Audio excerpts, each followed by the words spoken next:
Welcome to the latest episode of Clean Critically. And today we're going to be talking about the 5 S's of critical cleaning. These are excellent ideas from us brought to you by the Product Quality Cleaning Workshop teachers. That's me, Darren Williams, Ed Koenigsberg, and Barbara Koenigsberg. And I'll introduce myself. I'm Barbara, otherwise known as the cleaning lady. Ed is the rocket scientist, and we're experienced experts in critical cleaning and contamination control. And I'm Darren Williams. I'm the leader of the cleaning research group at Sam Houston State University, where we chase a lot of rabbits for industry and try to teach the students, the future workforce in the cleaning area, about cleaning and critical processes. What is that strange object you have designed, Darren? That is a 5-legged stool. A few years ago, this was all the rage. Pantex, where I worked before, we all had 4-legged lab stools, and I don't know, some agency came through and said, those are dangerous. You need to buy 5-legged stools. So it was a lot of money to replace all the 4-legged stools with 5-legged stools. But it made me think there's 5 S's related to a successful cleaning process, and that's soil, surface, the soil removal. Sometimes people say solvent, but it's really the soil removal medium, safety, and sustainability. So what does clean look like? What does clean look like? What does your surface look like before cleaning? What does it look like after cleaning? If you don't know your surface, if you don't know what you want, it's hard to know what clean means. Yeah. So yes. Why don't you take it in? So with polar surfaces, we're not talking about the soil yet necessarily, just the surface. We're talking about polar means it has an asymmetric charge. And the surfaces that are polar tend to be metal surfaces that are covered in an oxide layer. Then you can have nonpolar surfaces, and those would be like a symmetric charge or something that doesn't really attract polar solvents like water. Polymer surfaces vary, but many of them are nonpolar. Think about the non-stick nature of Teflon. That would be a very nonpolar surface. And just to make life even more grand, sometimes an assembly may have a mixture of substrates, including polar and nonpolar surfaces. Yeah, that's right. Just to make us all crazy. Yes. That's right. So moving on to soil.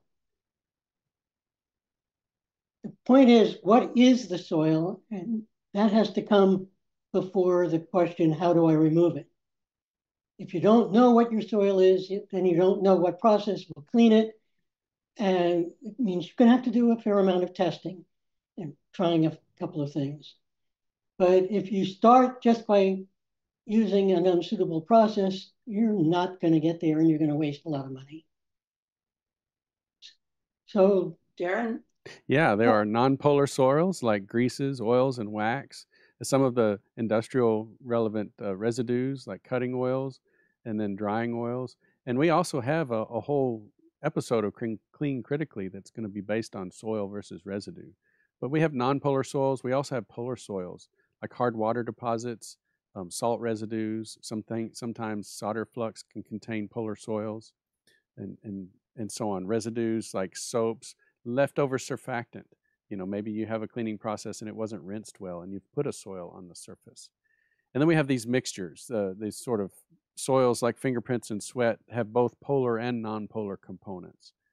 So the soil can be a quite complex question.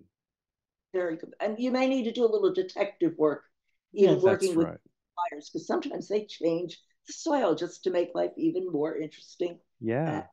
And Barbara, you brought up the idea about a job shop that, they may not know what their soils are. That's absolutely true. But how do we remove the soil?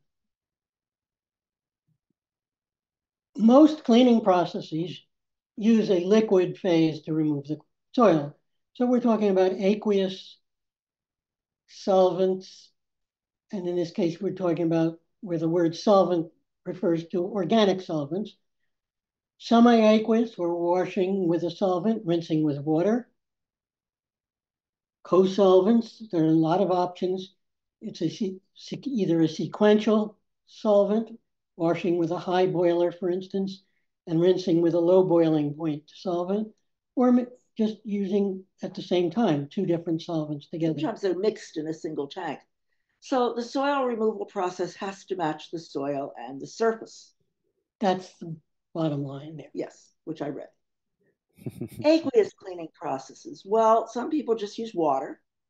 Most processes use water with additives, and those additives can have their own problems like flammability and toxicity, and other environmental issues.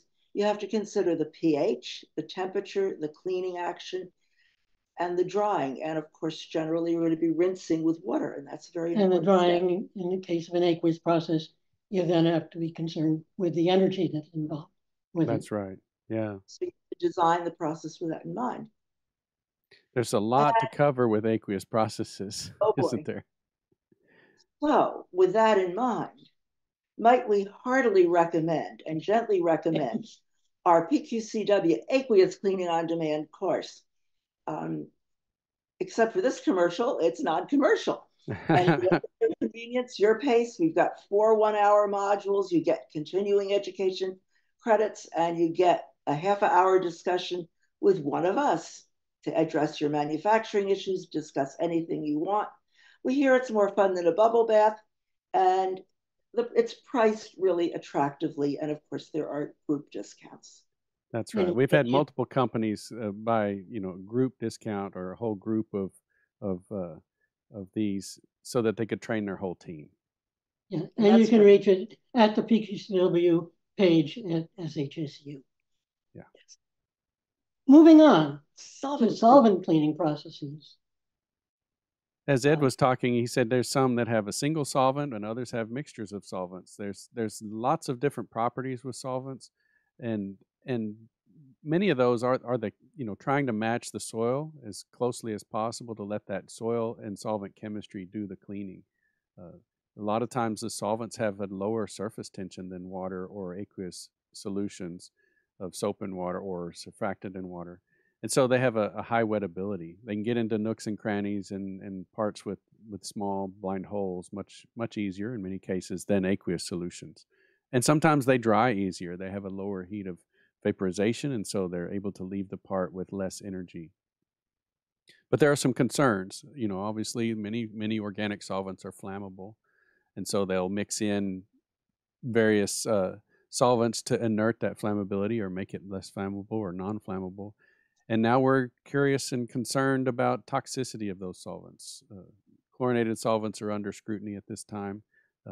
Some of the fluorinated solvents as well. Safety. Which brings us to safety, because no industrial process is inherently safe. We try to have safe processes and safe products, but whether we're using a solvent process or an aqueous process, there are safety concerns. We have the amount of exposure to workers. Mm-hmm. That's right. Why don't we read some of those? Yeah, that's right.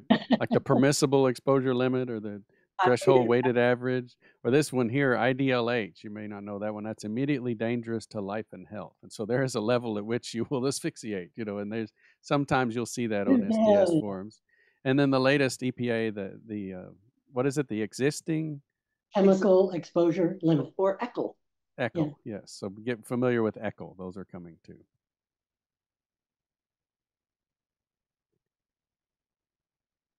It's pretty difficult to clue in on the chronic fume exposure because, again, we need to look at the toxicology and the health ratings, but those are some of the more difficult numbers to assess.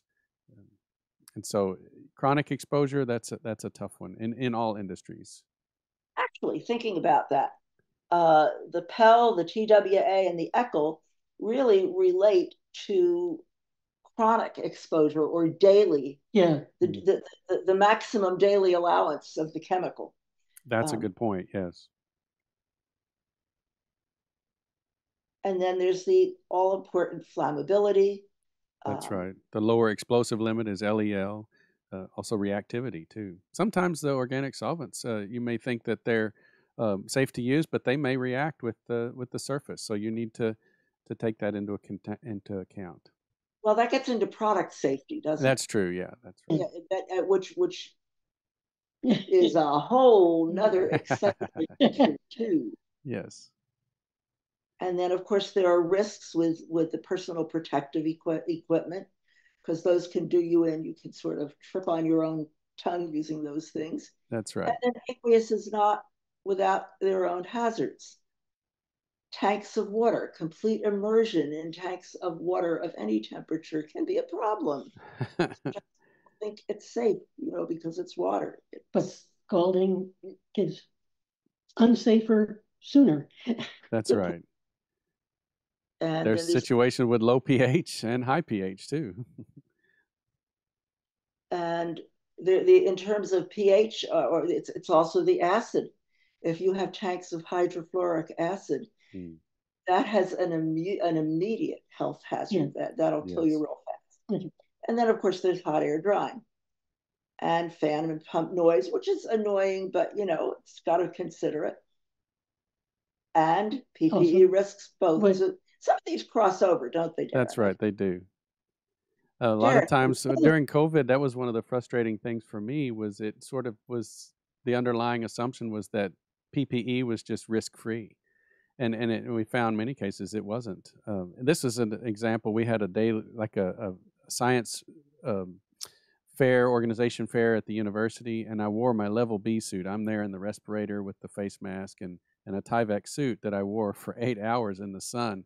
I nearly fainted from heat exhaustion.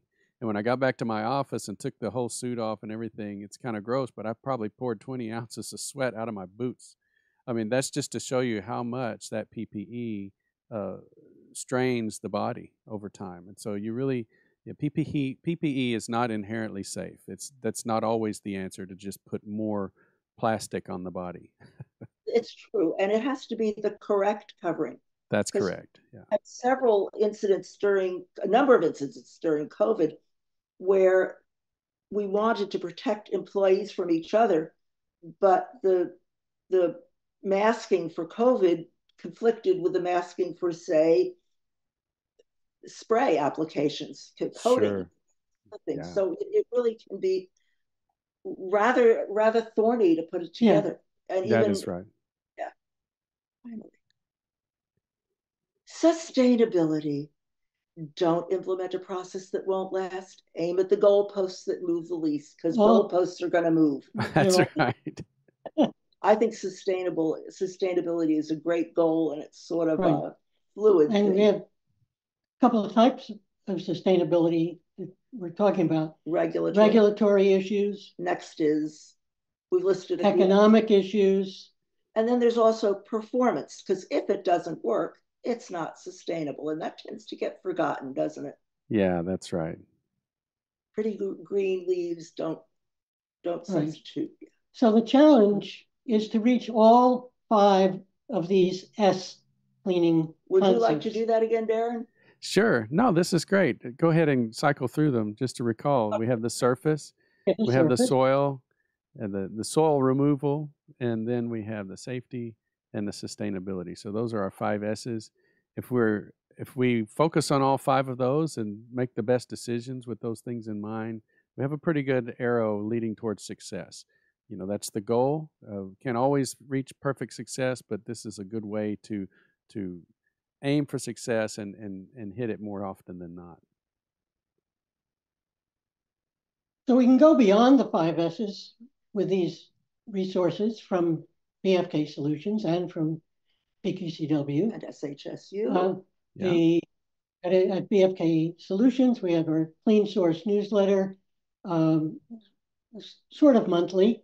Yeah, it's free. You have to sign up to get it because it'll get emailed to you. And we also have our now classic handbook for critical cleaning. There are a number of webinars and courses from product quality cleaning workshops, including sponsored webinars. The on-demand course that we talked about a little earlier. And of course, the programs we're doing for you periodically. And That's right. And the videos of all of those webinars are available on that website. You saw it earlier as shsu.edu/PQCW. You can go in there and you can find any of those topics that you're interested in. When you click on that link, you'll have a little sign up form. Just give us your name and email, and then you'll get a link to the video right away.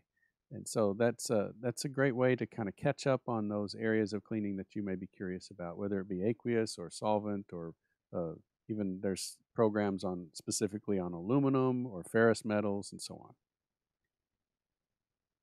So this was just an overview, and the five S's. Gee, each one of them could take a couple hours, That's but right. Yes.